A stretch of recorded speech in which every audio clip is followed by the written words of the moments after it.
Hi, I'm Robert Curtis of the law firm of Foley, Bezick, Bailey & Curtis. We're located right here in Santa Barbara, California. This is our community, and the unimaginable tragedy that happened in Montecito affected our community. We are all linked in this community by this tragedy. Our law firm for over 40 years has been representing people against the largest companies in the world who have had difficulties, who have been victims of tragedies such as this.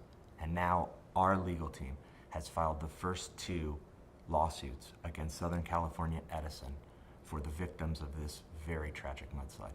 This video will walk you through what you need to know about the Montecito mudslide and the lawsuit against Southern California Edison.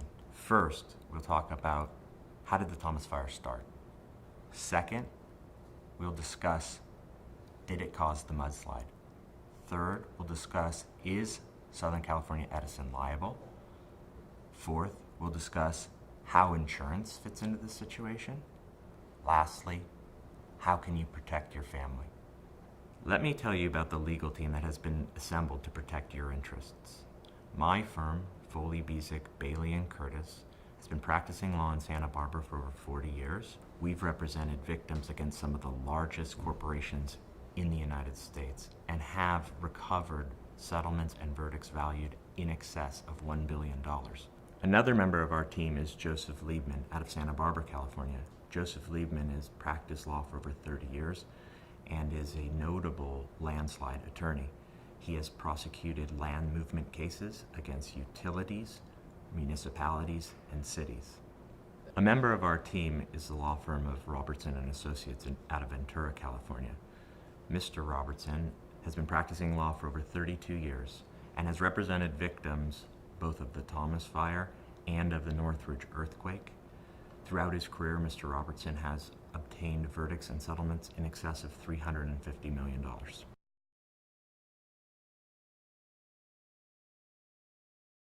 Hello, I'm Alex Robertson. I'm here to explain why our team of veteran trial attorneys is confident that the evidence will prove that Southern California Edison Company is responsible for starting the Thomas Fire. We know from interviewing witnesses and our clients that the Thomas Fire had 2 starts. The first start was on an oil field service road called Onloof Canyon Road above Steckel Park in Santa Paula. The first start happened at approximately 6:28 p.m. on December 4th. The second start to the fire happened when there was a transformer which exploded about 6 miles away in Upper Ojai on a road called Koningstein Road. That transformer explosion was actually witnessed by one of our clients who was standing out on his property, looking down into Santa Paula below, wondering how long he had before he had to evacuate, when on his own street he saw the Southern California Edison transformer explode and send a shower of sparks into the vegetation, igniting it and immediately consuming his ranch and all of his neighboring ranches. We know that that evidence will prove that Southern California Edison Company started the Thomas Fire. My name is Joseph Liebman. I am a longtime Santa Barbara resident. What caused this devastation? What caused the loss of property and the loss of life that we're going through right now in Montecito? When we look at this whole process, one event is significant. One event is the reason that I'm here talking to you today. And that event is the Thomas Fire. And what caused the Thomas Fire? We now know that the Thomas Fire was started by faulty Southern California Edison equipment. The fire rapidly burned from Ventura County up into Santa Barbara County and burned the entire Los Padres National Forest frontside mountains above Montecito, leaving slopes that were denuded of all vegetation, all organic material, leaving a hydrophobic condition on the slopes above Montecito, all the way up to Camino Cielo. So when you look at the mountains today and you think about the fact that rainwater falling on those slopes was not slowed at all, had nowhere to go except downslope, you begin to understand what happened in Montecito. The fact that the Thomas Fire destroyed the plants, the forest, the vegetation above Montecito is the reason that Montecito suffered the most devastating event in its history.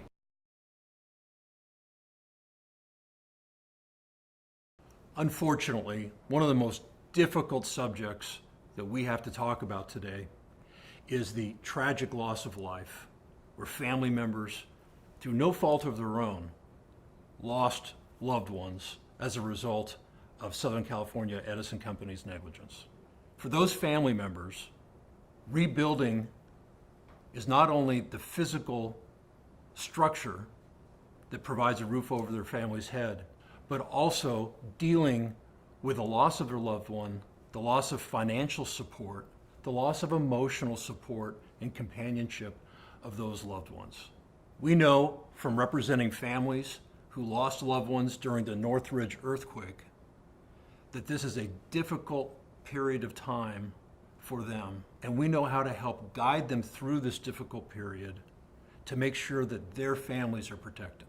Personal injury damages include pain and suffering, hospital expenses, loss of income during the period of their injury and recovery. For wrongful death, damages for the surviving family members include the lost earning capacity of that loved one, loss of society, comfort, and support, as well as funeral and burial costs. These are important rights which need to be explored.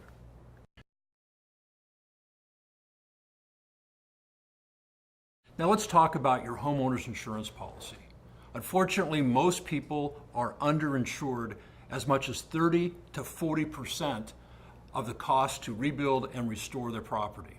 Items that are typically not covered by insurance are emotional distress, expensive landscaping, mature trees, and the cost to install erosion control measures to prevent future mud flows and flooding.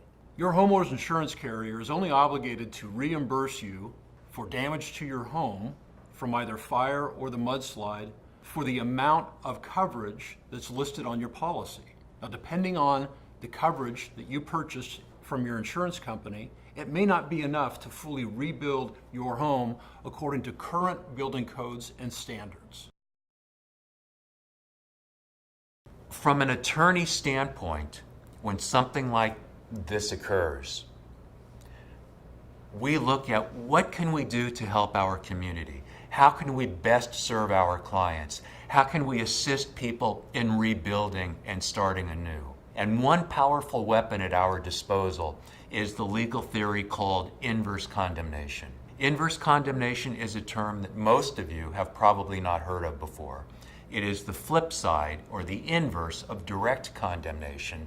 Usually people refer to direct condemnation as eminent domain. We've all heard that term. Under inverse condemnation, however, you as the injured property owner have the right to recover for damages to personal and real property. Whether you're a renter, whether you're a business owner, whether you're a homeowner, whether you're a property owner, you have that right under the federal and state constitution. Now, why is that so important? Because under the theory of inverse condemnation, you do not need to prove fault of Edison.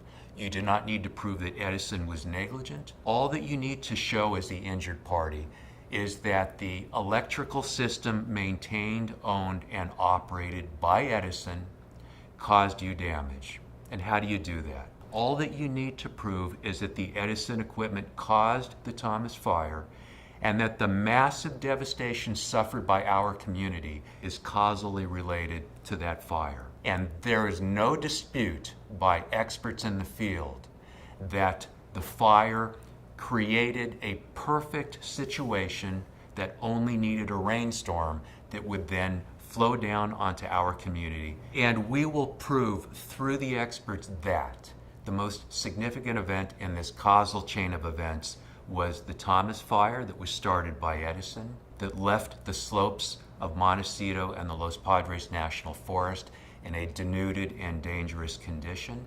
And the experts will testify as well that but for the fire, the devastation that we witnessed of Montecito would never have occurred. In addition to the damage to your property, the court will award recovery for attorney fees, expert fees, interest, and court costs. And those can be substantial in a case like this. And those are damages that are recoverable by you as the injured party from Edison the party responsible for causing this event. Southern California Edison Company will hire the best lawyers they can find to try to shift blame, to try to reduce your damages, or deny liability altogether. You too are entitled to be represented by competent, experienced local counsel who have a tie to this community and have a vested interest in seeing your family protected.